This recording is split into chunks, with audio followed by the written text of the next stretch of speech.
Welcome to Call Your Hits, a Storm Riders Airsoft podcast.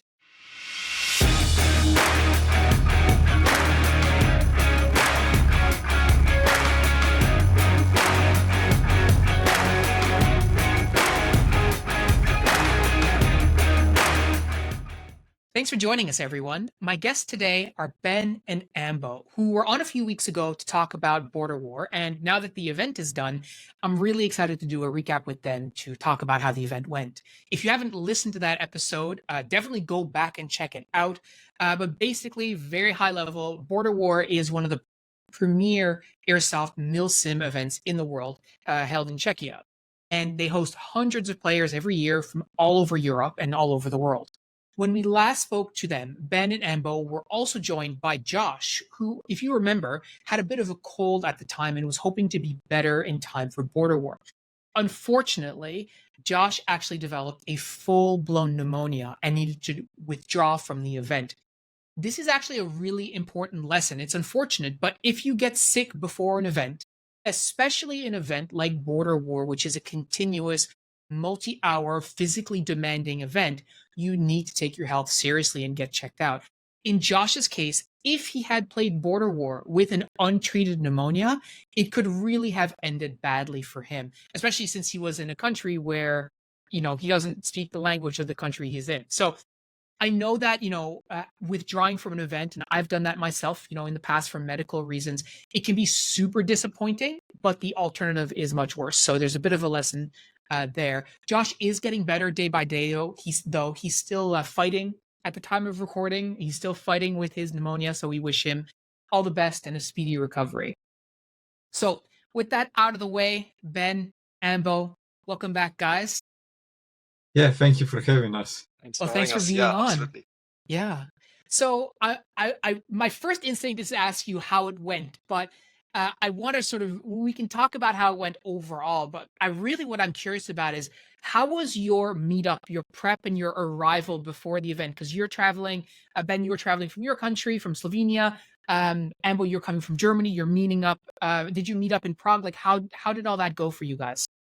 So basically, I arrived with my friends, with my group that played PMC, and we were the first three cars there. We went with three cars, and we were there, and we were the first three cars there.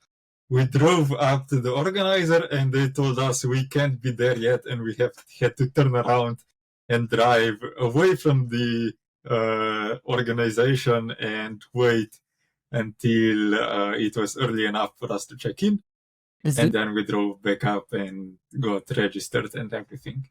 And I had a few hours where I helped my team set up, and I went and chronoed my replicas and basically set up my entire paperwork that I had to do before joining, and then waited for Ambo so we could load all the stuff onto my car. Gotcha. And so when you said you were setting up your teams, like were you setting up tents and stuff like that for sleeping? They were sleeping in the off zone, so I helped them put up tents and a few tarps and so on. Right. And what about yourself, Ambo, you and your teammates? We arrived, I think, somewhere around noon, 1 o'clock. I think it was like 1 o'clock in the afternoon. And then, we arrived. We did a registration, chrono, etc. Then we loaded everything into Ben's car because we weren't unsure. We had a second car pass. The days before it had rained, and we weren't unsure. With a regular personal vehicle, will we get down to the base or will we get stuck in the mud? Ben luckily has all-terrain capabilities, so we loaded everything on the car, got it down to the base. Then there we set up our stuff. So Ben, you had a tarp, I had a tent, the other guys also had tents. And when that was done, I think we walked back up to the off zone, got a beer, chatted a bit, and yeah, that was basically like arrival, meeting up, and then we just hung out, chatted a bit, already prepared a bit of the gear for the next day, so that in the morning, getting dressed, etc., goes a bit faster. Yeah, I don't know Was if I there a did it. big safety brief the night before? No, the big briefing is on Friday in the morning. So basically the game starts at 12, but at 10 you already have your briefings, etc. that starts right before the event, because actually you have people that just arrive on Friday morning, which personally I would never do that, because it's just too much stress. Arrive and then have maybe like 2 hours to get everything set up, or it means you basically just dump your stuff in the base, play the entire day, and then after playing you have to set up your tents for sleeping, which is also like, if it rains or whatever, not ideal.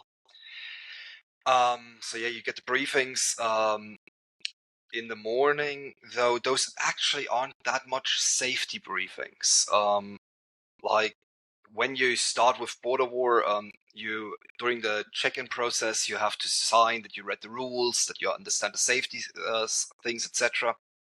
And then in those briefings, like the most important things get reiterated, like the emergency telephone number, the emergency radio frequency, how to behave in the case of an injury, how to behave in the case of, for example, off-game civilians walking onto the game area, which we will later talk about because we had that this year. What else? Yeah, they will remind you to drink enough water, that it's better to drop out of the game than to pull on if you feel bad and then actually get injured, stuff like that. Like the safety stuff is mostly the written material you get before. Okay. So, Ben, how did you connect with Ambo's team? Like, what was that like for you? Because you don't speak the same language, is my So understanding. yeah, that was a bit of a problem, and well, because also some of them speak very bad English. So we had basically my very bad German versus their very bad English. So our communication skills were pretty much on the do what I do and look at my hands, because I'll try to explain our tactics with hand movements.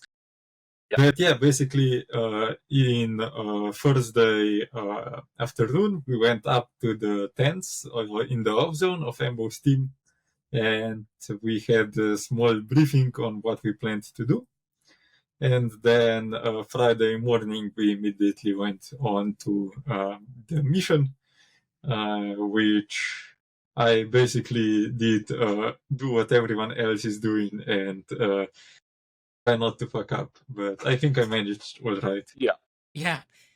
It's interesting too, because like, and I think, Ambo, we talked about this on the first time we talked about border war, but for all our like North American listeners, like we went to when we went to Iron Horse, like, so 3 different countries are going to Iron Horse, but everybody speaks English. Like, no, you're not thinking about that. Like, it's not a factor. Whereas for you guys, like, so Ben, you don't, you speak very little German. The German players on Ambo's team maybe not speak, like you said, don't speak very good English, but then that's not even the language of the country you're going to. Like, they also speak a third completely independent language. So to me, that's really interesting. And what you said about the hand signals, I think is so interesting. It's like, well, I'm just going to do what they do and just try and interpret from what their hand signals mean. I think it's such a universal, like, just human way of trying to interact when you don't speak somebody's language. Right? Very, very interesting. What was the overall objective, like the overall mission for your, not your specific like unit, but your team in general overall task force? What was your overall mission for the event? So it's basically to get control of as many resources as you can, and not let the rebel faction take your base. Because the rebel faction usually, as I've been told, they usually do not care as much about the resources as they do about attacking the task force base. And so what was your team tasked with initially? Like, when the game started, what was your specific objective? So the Alpha company of Task Force, which we were a part of, was tasked to set up a FOB in the north area of the map, and then hold a in German it's called the Hauptkampflinie, so the main line of combat, along a certain road, in like a road that went roughly north to south in that north area of the game field. And us of the Recon team were tasked with going about 400 meters further along another road, and from there basically send information back to the main body of Alpha Company. And if we find like stragglers or small enemy units, to take those out. If you want to, I can like give you a quick recap how that went, because it went differently than planned. Yeah. Okay. Yes, absolutely. Well, because we know like no plan survives first contact with the enemy, right? So absolutely. I'm curious, how did that actually go? So our plan was to basically infiltrate the area a bit like on the south and then move up north. So like do a movement like this. Because that was the fastest route that we could take without running directly into the rebels. And what was that distance like to that movement south of multiple kilometers? I think 1.5, 2 kilometers, something like that. Yes, something like that. Yeah. And so we had the prior information that special forces units of Task Force are already in that area. We met up with those units, quickly talked with them, and then moved on towards our objective. However, that's where we already got like first contact with enemy groups. We had to evade those and had then to decide, okay, there is no chance that we will reach our original position, because basically each time we evade further north, further west, we meet another enemy group, because the enemy was basically pushing in a maneuver like this towards the north, because they were coming from the southwest. Okay. And we decided, okay, we will fall back to the main contact line that our company was supposed to set up. But by that point, radio communications were already not ideal. We couldn't really reach the company. And the coordinates for the FOB that we were given, so where the FOB will be set up, they were the wrong coordinates. So we couldn't reach our company properly. What we therefore didn't know is that they were late and did not move out at the planned time, but about an hour later.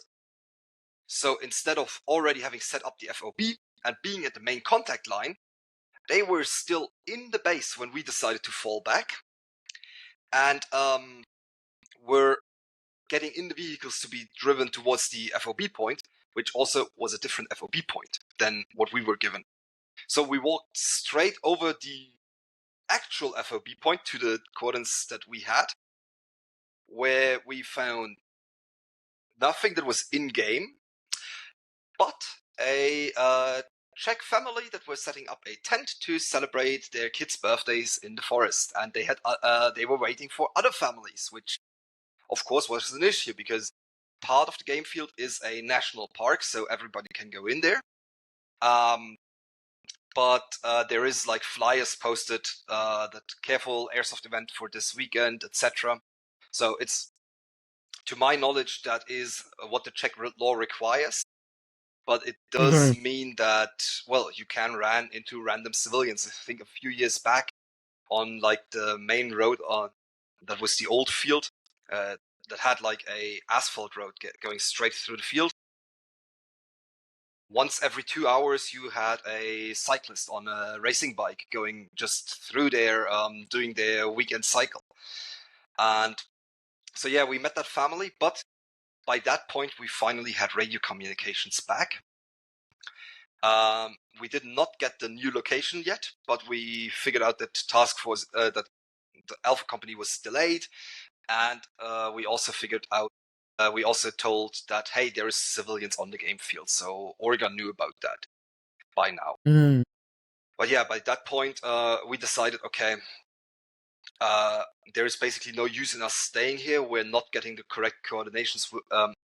We're going back to the main base, trying to link up with Task Force there, and then see how we continue.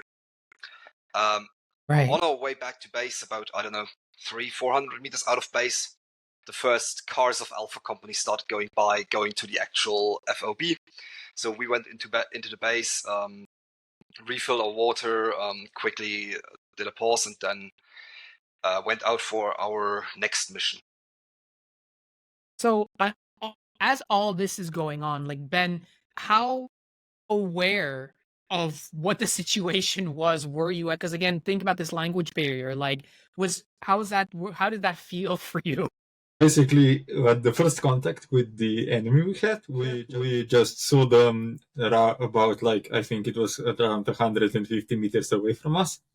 And at that time, the battery from my goggles that pushes the vent above the goggles that pulls the air out, it fell out.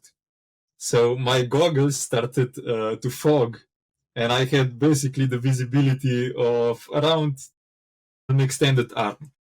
So I was basically just staying close to what I thought was Ambo. It wasn't Ambo. And laying low, because we were all laying low in gillies. And I was basically doing the same as the guy in front of me, and I was just laying low and hoping that I'm not forgotten if I don't notice them leaving. Which, fortunately, I noticed them leaving, and when we were getting up to go away, I managed to figure out that the battery fell out, and I put it back in, and I gained my vision back. I did not notice that. Well, I noticed something was wrong with the radio communications and everything, but I did not know that the Alpha Company was late. I had no idea about that. But when we came to the checked civilians, I figured out that, well, there is non-game participants on the field. And, well, I offered my Slavic language skills to the guys that were talking to the family, but at that time everything was resolved basically. So then we started going back to the task force base, and yeah, well, then I noticed that the trucks and cars that were coming our way were a bit too full to be just a resupply run, and I kind of put together that maybe they were delayed or we were too early. Yeah, you were too entrepreneurial to get out there so quickly and try and get set up. I mean, we left at the time we were told to leave, so yeah.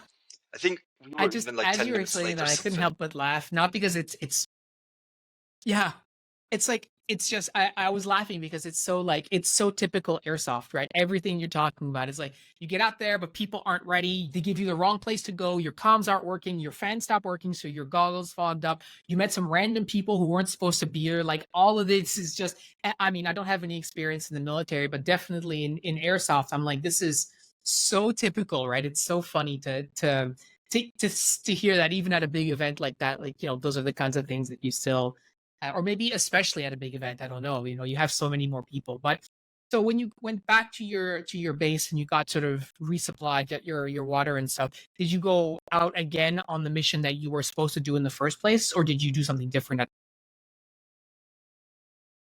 And do you want?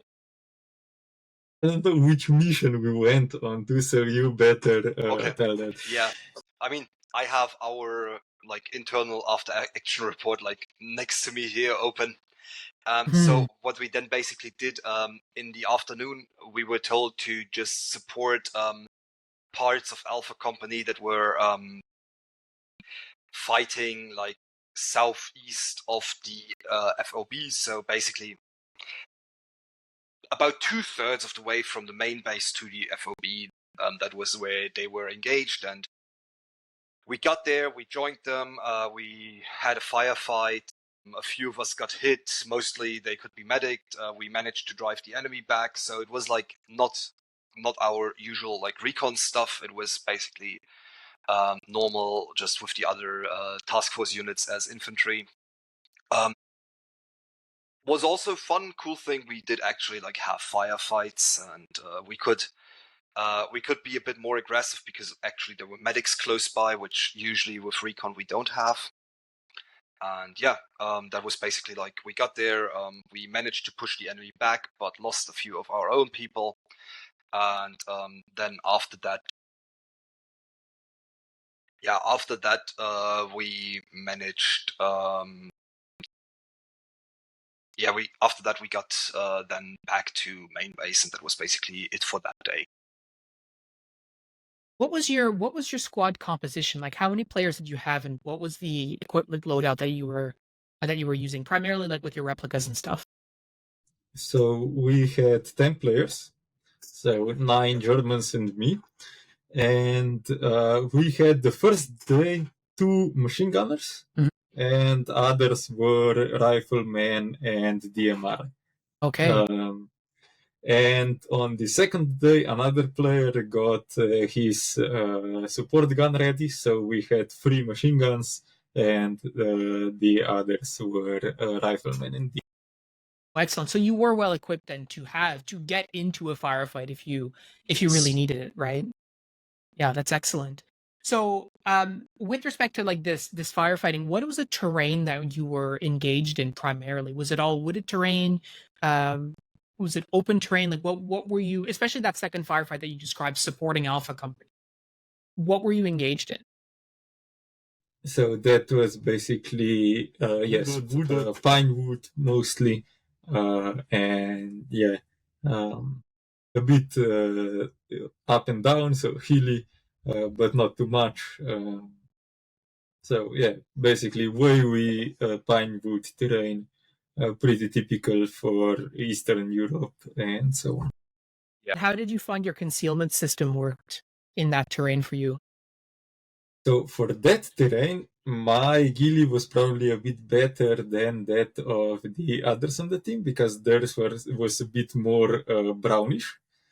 But in that terrain, you are not lacking concealment. So you have a lot of thick pine trees, and you have, if you drop to the ground, you will probably be spotted anyway. So if you'll be spotted no matter if you have a ghillie or not. And if you won't be, the ghillie doesn't help you if they won't spot you without a ghillie. Right. So my ghillie is more set up for that kind of undergrowth and so on, because it's on my main field where I play. It's basically foliage like that. But where my ghillie would lack in comparison to that of my teammates, well, that's where ghillies were more important than in pinewood forests. So my ghillie was not optimally set up. What did you find that for yourself? For myself, yeah, I mean, in those pine woods, there is not a lot of concealment. It's agricultural forest, so the pines, they are really just like straight sticks, no branches to the side, nothing. So either you're just concealed by the amount of trees between you and the angles between you and the other person, etc., or you're standing in the open. There is not much difference. You can try using microterrain, but also like relatively hard because the ground is in general hilly but relatively flat, so no like ditches to get into or anything. The ghillie, I did actually drop mine on the second day just because it was very hot. But I'd say in the more grassy areas and in the more overgrown areas of the woods, the ghillies worked. There were some areas where Bench's ghillie worked a bit more because it was more like in the green direction. Some where mine worked better with more brown. That's the thing where like a real sniper would continuously improve their ghillie, change out the material they have in there, etc.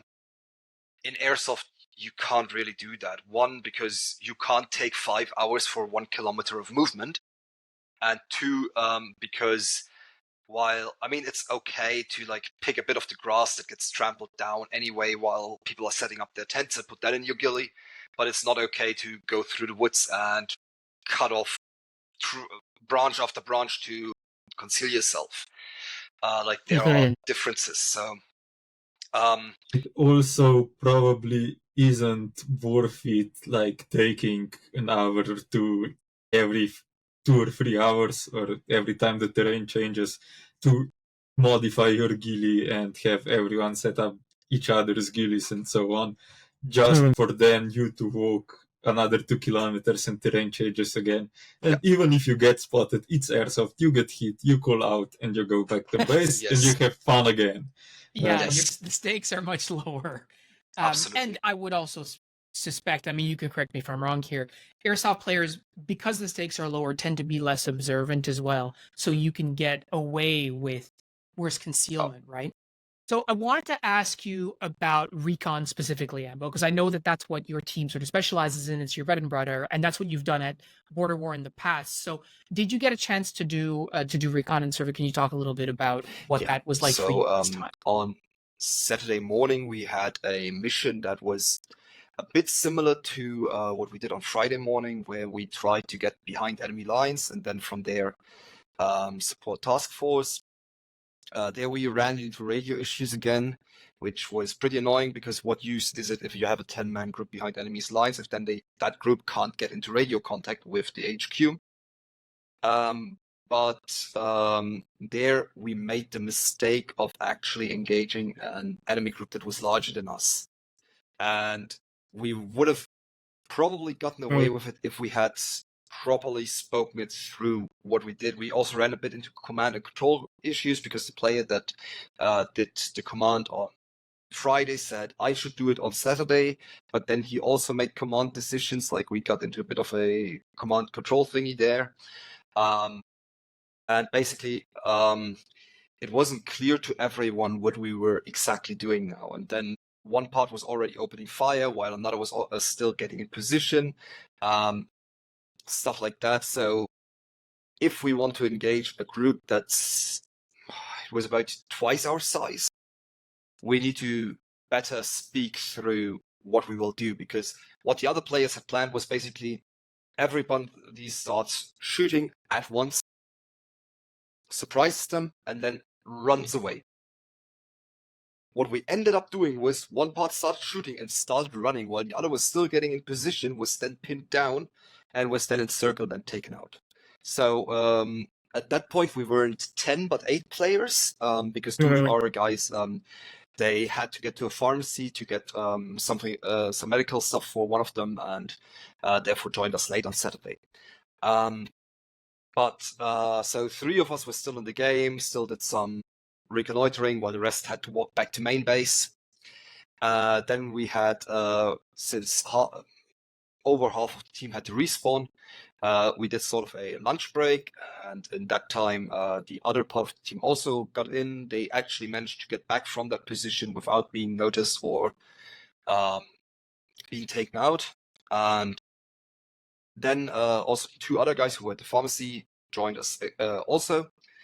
And but due to different respawn times, how quickly everybody got ready, etc., we basically left in 3 groups. The first one was Bench, me, and another teammate, and we climbed the hill behind the village, which is it's still a hill, not a mountain, but it's for border war purposes, it's like the highest point on the map, more or less.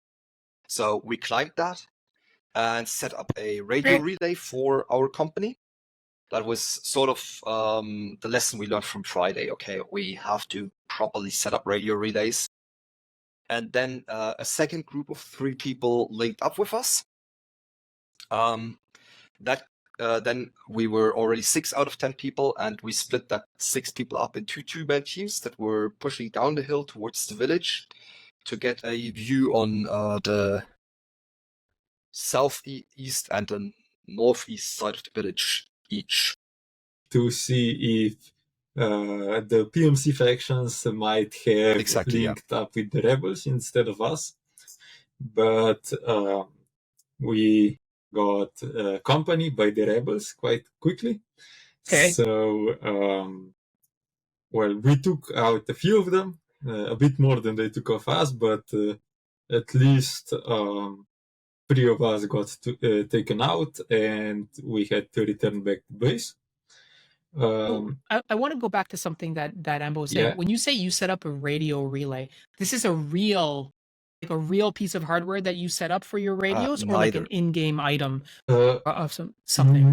It is actually just us 3 making an observation post up in the hill behind the task force base, and Ambo sitting on the radio, and whatever task force command said, he would repeat later, so that anyone that could not maybe reach task force base but could reach us, so he basically repeated everything that everyone said, so that okay, that's actually very clever. I've never I've heard of people do this in maritime radio here in the Atlantic for like fisher vessels, stuff like that, but never really thought about doing that in airsoft. But that's very clever.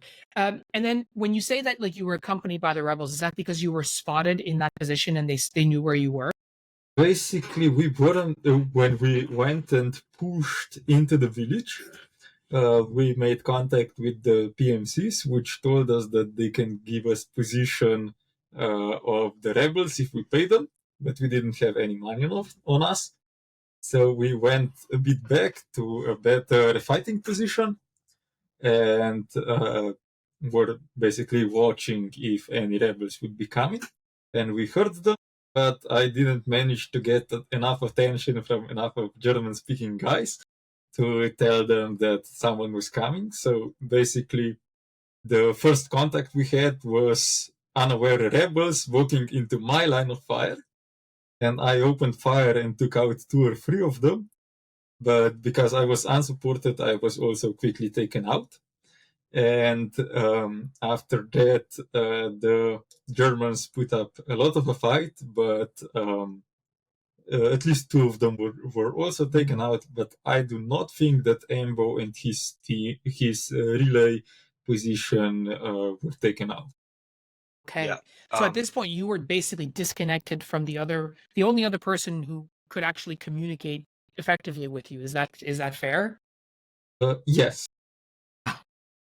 So I know that when we spoke last time, like you thought that probably this was going to be one of the biggest hurdles for you at Border War, because I mean, obviously, we're not concerned about like your personal skills and all that kind of stuff. That's way in that's way in the past. But this was something that you were concerned about. So how did you feel? How did you feel that went overall for you in terms of that language barrier? Was it better, worse, or about what you expected?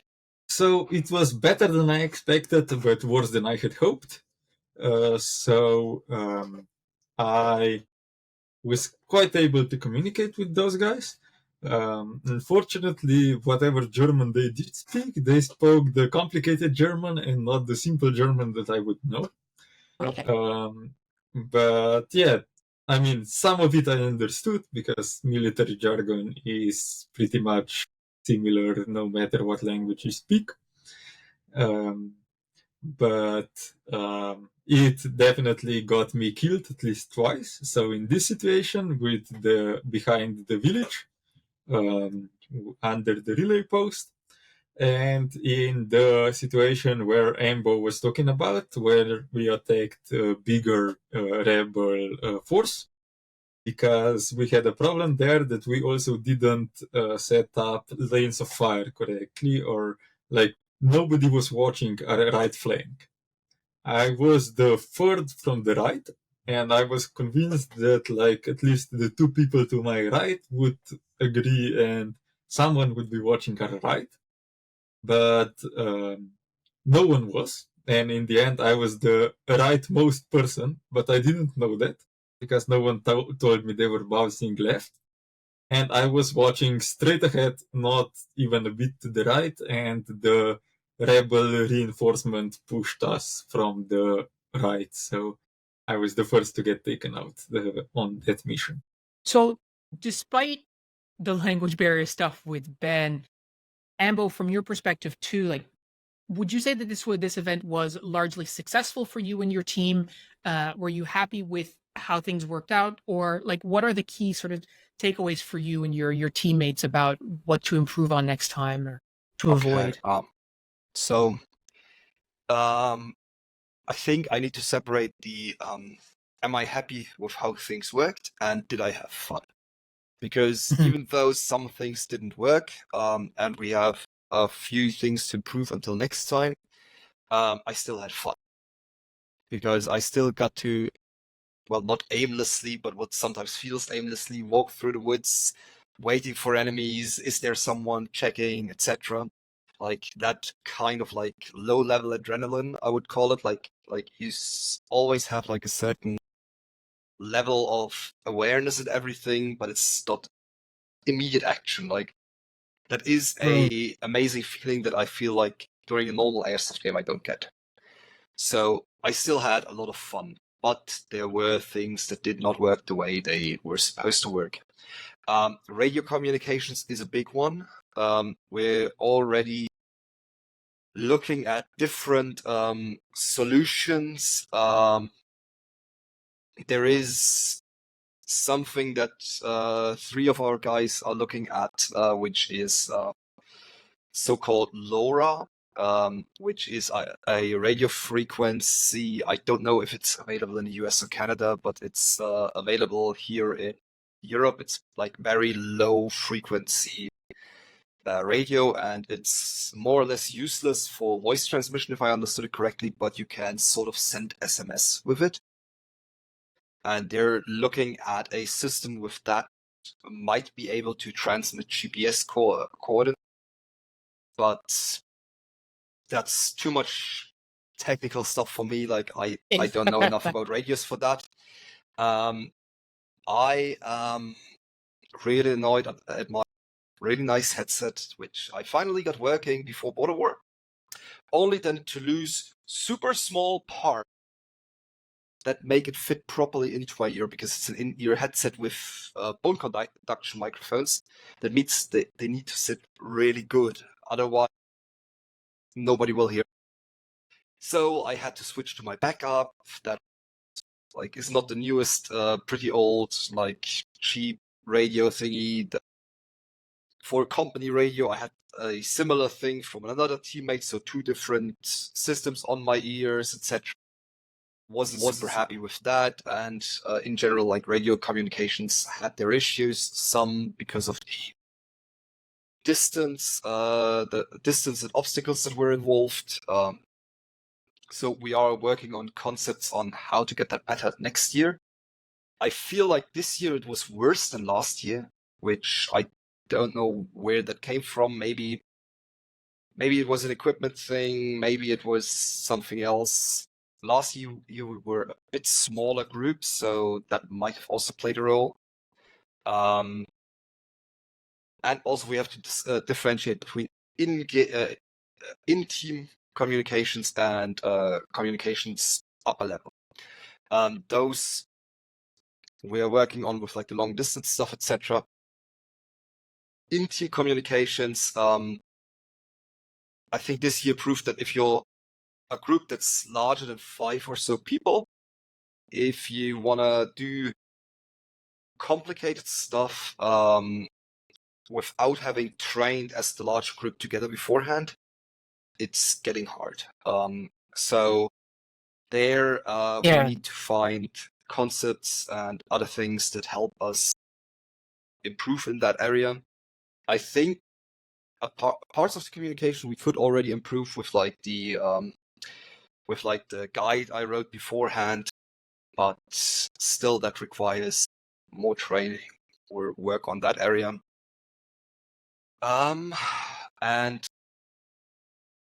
also we need to be clearer with task force command what our capabilities are, what they expect from us, how we can make that meet, because There were also a few like different ideas what we were supposed to do, what we said we can do, stuff like that. Because on first day, Command wanted to basically split us up into 5 two-man teams and send us everywhere over the map, which would work if radio communications were perfect. But the way radio communications at Border War are, if you send 5 two-man teams to somewhere, if you're lucky, you'll find them on Sunday noon. Yeah.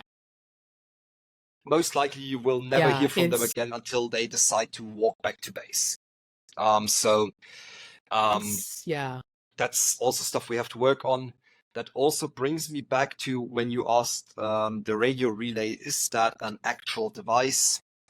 That's the other thing that we're at the moment looking into.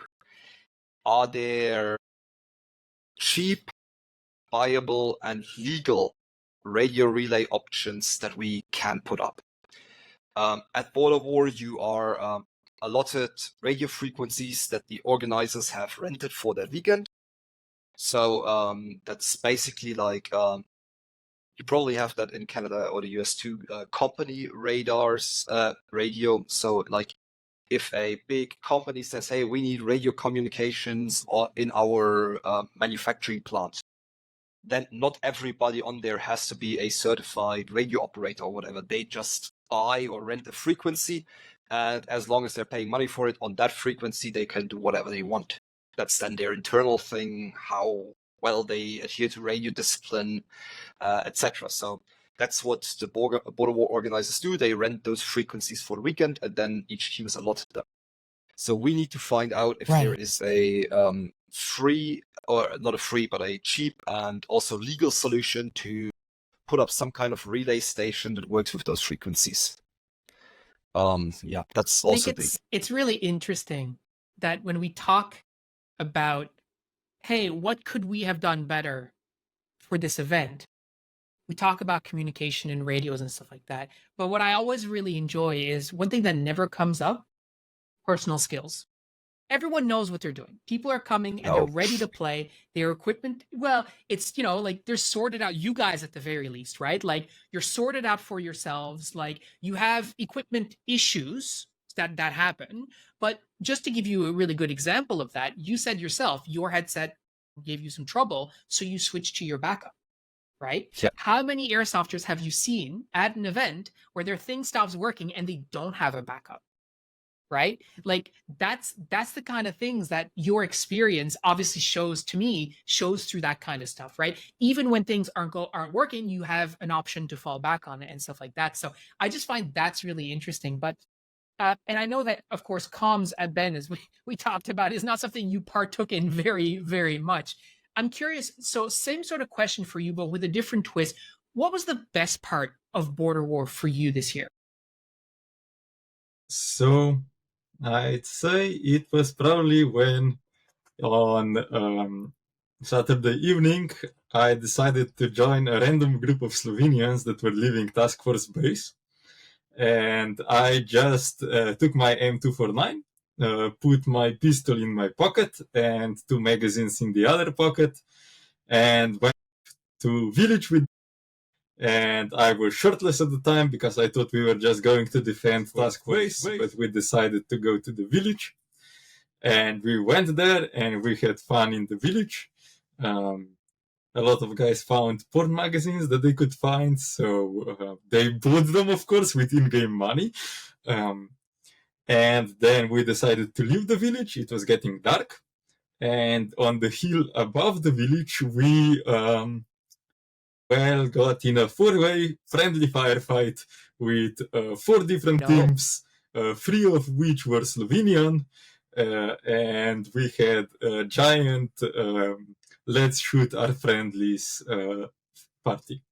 Because we ran the random group of Slovenians I was with, we ran into the PMCs that were the Slovenians I came to Border War with, and then we ran into another task force team that were Slovenians, and to join the entire fest of I don't know who those guys are. Let's shoot them. The special forces of task force, who wear boonies and not helmets, showed up. So we were convinced they were rebels, and the three teams that were basically still getting medicked in, decided to open fire on the task force guys that were wearing boonies. And well, we almost took them out, but luckily we had enough medics to medic everyone back in, and then decided to call it a day and go into our base. Yeah, I think at that point it's like I've had enough of this, right? Like time Yes. just go home. It was basically a great showcase of how even if you know who is supposed to be on your team, even if you have all the communications you need, and even if you know half the people in that area, like I knew all the PMC guys there. And if you speak the same language as like 90% of the people involved, you can still get into a giant firefight for no reason at all. Yeah. And Ambo, same question for you. What was the highlight for you for this event? Before answering that, I would quickly go back to what Ben just said, because at his first border war, he managed to get into the village and do a LARP mission. This was now my 5th border war, and I have not managed to do a single LARP mission in the village, because I either never got to the village, or there was a firefight going on when I was in the village. So, congrats. You did well there. So for me, I really liked the radio relay and on the hill stuff we did on Saturday. I think that was pretty cool. Though what was annoying about it, I lost my pistol. Because we got into a firefight that was too close for the machine gun, so I drew the pistol. And then we had to leave our position quickly. I didn't properly reholster it, and it was gone. Ben and I, we looked for it on Sunday morning for about an hour or two, but we just couldn't find it. It's lost forever somewhere in the Czech woods. It's unfortunate. Yeah, it's unfortunate, but that happens. And hey, for the next time I know, properly reholster, then that won't happen. Yeah, most fun. And also, you'll know for next time, if you want to go on an RP mission, you just need to take off your shirt and find a group of Slovenians, and you can get whatever you need. Yes, apparently. Also, some Czech farmer might one day find a thing that he will be convinced is a firearm, and will call the police, and they might even call in a bomb squad, because those bullets might be dangerous. And just for them to find out it's a random airsoft replica. Yeah. That's so funny. Yeah. So yeah, it sounds like despite some issues with language and some issues with tech, which I mean always seems to happen, overall you guys had a good event, and it was worth the trip for you guys. Not a short trip as well. So I mean it's I'm glad that you had a good time. Is something you're going to do again in the future? Go back to Border War next year? Yes, absolutely. Yeah. What about you, Ben? Yes, I will definitely. If I'm able to go, I will try to go again. I might try to make my guys take a bit of a faster route city event, because this time they decided to stop at every second gas station and a street club. So yeah, but I am coming back to Border War if I can next year and the year after that, and as long as I have the energy to go, and if Ambo's guys will have me again, I am more than ready to join them again. Otherwise, I will find the random Slovenian group again. Well, that's excellent. And maybe one day, who knows, maybe I'll end up there. And if that happens, you'll get lots of notice. Don't worry about that. But guys, thank you so much for taking the time thanks very much for taking the time to come on and talk to us about a border war. I'm glad you had fun. I'm glad it was a good event, and I'm just thrilled for you guys. So thanks so much for being on, and to you, the listener, thank you so much for listening. If you want to ask more questions to Ben and to Ambo about border war this year, you can always join the Discord. They're very active in our community, and I'm sure they'd be happy to answer all your questions. The link is in the description. So thank you so You much. should join. You really Everyone should. join. Yeah. All the watchers, Yes. you should join. It's worth it. Yes. Guys, thank you so much for listening. That's all we've got for you this week. We will talk to you next week. Take care.